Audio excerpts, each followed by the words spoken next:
Bears have a lot of holes. We need someone opposite of Montez Sweat. We need someone in the middle. Like there's just a lot of pieces that need to be filled here. You and I have been in the same camp where we promised ourselves and everyone else that we would not get too excited with what the Bears do this offseason. But now the Bears get probably their best player for a fourth-round pick, and Joe Thuney is an all-pro guard. He was voted by the Chiefs team. The players voted him the team MVP this past year. So how do you feel about this, and are you above a 6 out of 10? I'm staying at a 6 out of 10, and also Jonah Jackson on, what was it, Tuesday? No, Monday? I can't get the days straight. That was Tuesday. That was a great one, too. I mean, he obviously played for Ben Johnson. I think those are the type of deals, too, where what are you going to get in a 6th-round pick? You're not going to get a guy who you're going to expect to be a starter on your offensive line, and Ryan Poles has done what we needed to have happen and fixed 2 gaping holes in the offensive line, and now it gives you draft, flexibility where you can actually go best player available, and you don't have to be boxed in to say, oh, we need to draft this position and only this position. So I'm excited. I'm staying 6 out of 10. I don't like that everyone's like, oh, the Bears always win the offseason. I'm not saying we're winning anything. Yeah. We haven't won a game yet. But it's good. They're good moves, and I feel excited about the future of this offensive line, which was a major, major problem last year. And now, like I said, I mean, do you guys think maybe Ashton Jeanty now? It does feel like it could. No. I'm telling you, it's not crazy. No, I know it's not crazy, but would you be happy with that? I would not be happy with that. I'd sell myself on it. Let's say that. You can. My dream is Mason Graham somehow falling. Yeah. Okay, I was going to ask you, what do you think, what type of player would have a greater impact, do you believe? An excellent defensive lineman, whether it be an edge guy or somebody like Mason Graham, or a running back? No, it's a defensive lineman. That's the thing, and this is why I'm staying at the exact same 6 out of 10. The Bears still have a lot of holes. Yes. So it's not like we're not one player away. These moves are really good moves, and they should shore up the offensive line, but there's still a lot of work to be done, and, we know this, that defense took a big step back at the end of the year, and they need help on the defense. They probably need we need everything. We need a running back. Probably need another tight end. We need another wide receiver. There's a lot of things that still need to be done. So this was just a first step in getting those things done. But there's no offseason that's been won. There's no celebrating that, the Bears are crushing it. This is just we're in step one of trying to put this together where this team can be competitive in the NFC North next year. Are you in favor of a Khalil Mack reunion? I am. I said that to you last week. I would love – I might have said it at dinner, not on air. I think that would be a great – I would love to have Khalil Mack because he's a veteran presence. He's really good still. He's not going to be that expensive. I would love to have Khalil Mack back. Yeah, we're in the same boat there, I think you add him, but you get him at your price and you put him on a rotation where he's only playing 60% of the snaps, and it doesn't prevent you from still looking for an edge rusher in the draft. Yeah, you need. Like I said, the Bears have a lot of holes. We need someone opposite of Montez Sweat. We need someone in the middle. There's just a lot of pieces that need to be filled here. Now, I'll ask you guys this. We mentioned Mason Graham. We have 2 picks in the second round. If Mason Graham's there at 6 or 7, would you guys be opposed to a trade-up? Or do you think it's like, hey, we need to take as many swings at this as possible? I think because there are so many defensive linemen, edge and interior, that have such a high rating, I don't think I'd chase. I think I would take my chances with 10 and, 39? Where are 39 they at? and 42? Yeah. I don't think I'd move up, Big Cat. I think I would be. What would it cost you? Well, that's. I don't know. I'm not giving up 39 to move up a few spots, so. Yeah, that's probably what it would cost, right? Look, they're different than we are. They give away draft picks like, breath mints. Yeah, exactly. So, I don't know how willing they'd be, but I think it's such a deep draft on that side of the football up front that I don't think I'd give up the pick. I'd agree, and we don't have a lot of picks in the later rounds, correct? Well, I mean, they gave up a sixth round. I don't think Right. I was talking with Blake. Fourth. I was talking with Bleck about this last night. I think that Poles has even mentioned this, hasn't it? That like because of NIL and the fact that guys stay in school more frequently now if they're not going to be a top 2 or 3 round pick because it's more financially rewarding to stay and take the NIL money.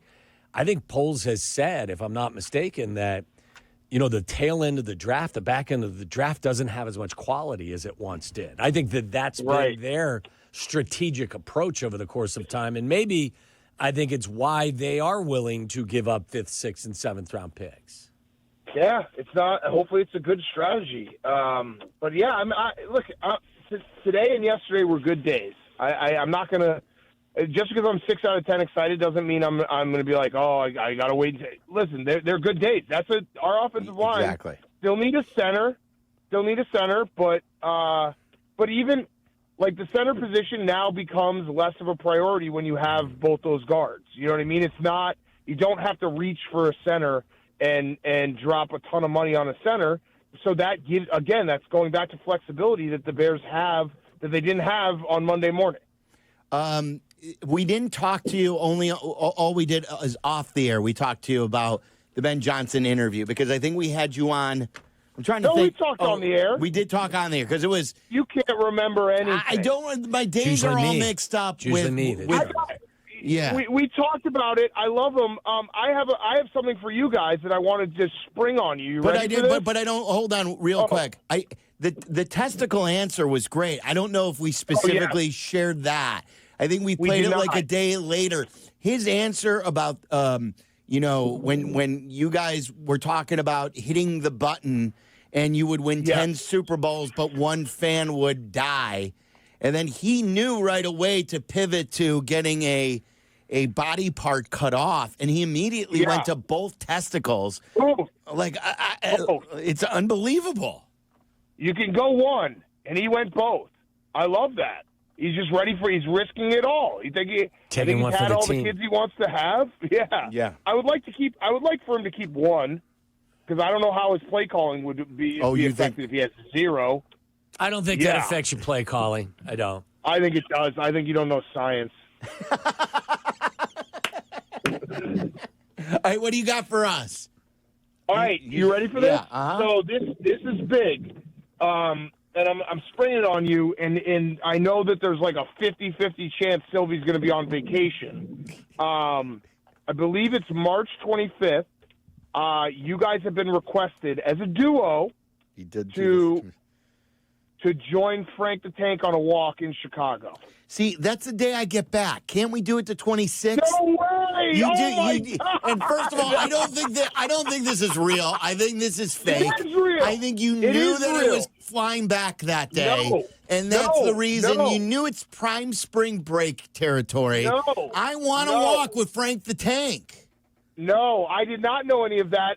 We got a guy in our office, Mikey Betts, who is a super fan of both of you. Yeah, Mike's he actually, Mikey loves you, Silvy. Like he basically has told me, like, if Silvy ever comes to the office, which he won't, he was like, you have to tell me because I want to meet him. I was like, yeah, I'll get it done. But so March 25th is not a no-go. No, I can't believe Well, it. maybe for Waddle. The last time I got invited too, I was on vacation, and I think you do this because you know that I'm on vacation. It's good timing, Big All right, Cat. Waddle, you'll do it. You'll do it, right? Yeah, of course. All right, love it. You're down for anything. Where are we walking? He'll come to you. Okay. He'll make it as easy as possible. And what are we Walk doing? around the studio. For those who don't know, Frank, for those who don't know and don't watch Frank the Tank, how do you describe Frank the Tank, and how many pounds is he now down because of the walks? He's down like 100 plus.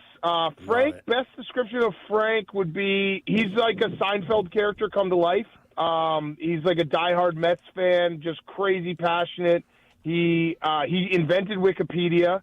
So he had a website called Sports Encyclopedia that he had been updating for like 20 years before Wikipedia even was invented.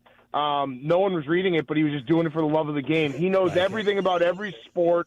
He's the best, real salt-of-the-earth guy, and he's going to do a walk with Waddle, and it's going to be great, and Silvy will be on vacation. So pissed. We'll try to get a different date. You going to join us? I'll come, yeah. Okay, we'll try to get a different date. Team date. walk. So March 26th you can do? Yes, I fly back the 25th. Okay, gosh. When Mikey asked me that, I was like, he's going to be on vacation. And you were right. You're on vacation. It's only spring break. Yeah, all right, I got another question for you guys. Are you guys intentionally, is this like when someone, a rookie hits a home run and you're just ignoring him in the dugout? We're 20 minutes into this. Are you guys intentionally ignoring that I'm 11-0 and haven't lost in March? You are perfect, aren't you? We don't want to jinx you. It's like, I would say it's more like someone's throwing a no-hitter and you don't want to mention it, not when the rookie hits his first home run, because you've been there and done that. We don't want to be the cause to be the cooler. Okay, a little text would have been nice, just being like, wow, congrats. All right, so, I have not lost in March. We're in March 5th. I have not lost. What do you have tonight? Mizzou, Oklahoma, over 159.5. I mean, you guys could never dream of 11-0, and I'm out here doing anything. You are. Are you playing? We live vicariously through you on so many fronts. Are you playing Duke at all against North Carolina coming up? When is that? Saturday? Is it Saturday, probably. Yeah. Sylvie's going to be at the game. Vacation. Quick vacation. vacation. No, that's not true. It's not Are you going to the game? No, I'm not going to the game. But North Carolina stinks. But how good? I'll probably stay away. Is there any part of you that likes this Duke team with Cooper Flagg and my guy John Shire? I do like Cooper Flagg. It's hard to hate him, especially because it's a one and done. Like I've said this, that the one and done has diminished a little bit of the Duke hate, because to really hate, you need Cooper Flagg to stay for like 3 or 4 years and kick some people in the balls and do some stupid things. My Duke strategy this year is I've just ignored them altogether and hoping that the ACC, which is the conference they play in, Sylvie, I don't know if you know that. Yeah, thank you. I'm hoping that the ACC is so bad that when Duke gets to the tournament, it's just a shock to their system and they get bounced. I hope not. What are they right now? They're really bad. They are 27-3. They won their last 3 games, I think, by 30 points or more. I know they beat Illinois by 100. Yeah, they crushed them. Are you guys getting excited for March Madness? You can't wait. Come yes, on. Cannot wait, because I've been way more into March Madness. He's going on vacation for it. Yeah, you're going on vacation. You can't care. You're so excited. There is nothing better than being in a tropical environment and watching the NCAA tournament at the pool bar. Disagree. Oh, come on. Being in a sports book is the best. The best. You were just telling me that when you were at this Baja Mar, how much you loved being there and watching these games on vacation. That was made for you. Did you hear the tone, the way he said our favorite resort? Yeah, that was he did. very disrespectful. Yeah. We know it's not Mexico. Okay, we understand that. Very disrespectful. March Madness is sacred to me. I don't want to see the sun for those 4 days. I don't want to be outside. I don't want to have any distractions. I just want to be locked in and watching every single game. I was going to say, here in Chicago, there's a pretty good chance you won't see the sun. Yeah, but there's snow right now. It's crazy. Oh, yeah, it's a gloomy day. And we got like 60 in a couple days. It's like, this is the time of year where it's just like, come on, just figure it out. Sure, it's like our sports takes, up and down, up and down. This does suck. Yeah, are you getting some guff about wanting, being a polls should be gone guy on days like today? I got one today, but I'm happy to eat crow. Meller, I got 2 because Meller gave me 1 too. If Ryan Poles wins 10 or 11 games, I'm happy to eat crow and apologize. But are we not sure that Ben Johnson is playing both coach and GM right now? I'm not positive. Here's the thing, Sylvie. You got to learn this trick of the trade. Okay, good. Whenever someone tries to get you on like a take, you just tell them, listen, the situation remains fluid. It's always fluid. Things change. That's good. You can't stop being. We just keep the situation fluid. Would you rather be rigid or would you rather be fluid? I want to be fluid. So things change. Ryan Poles, good job. Don't try to talk to me about the past. We stay fluid. That's good. When was the last time you reached out to him? I hit him up at the Combine and he didn't respond. So that's not good. Oh, you tried to get him at the Combine or you just tried to say hi? he had walked by the room we were doing interviews, and I was like, oh, I think he just walked by because one of my producers saw him, and just crickets. So we'll see. Hey, listen, my relationship with Ryan Poles remains fluid. It's not good or bad. You know, and that's a great outlook. Yeah. It really is. Yeah. Yeah, things change. Yeah, they do. You can't box us in. No, you can't.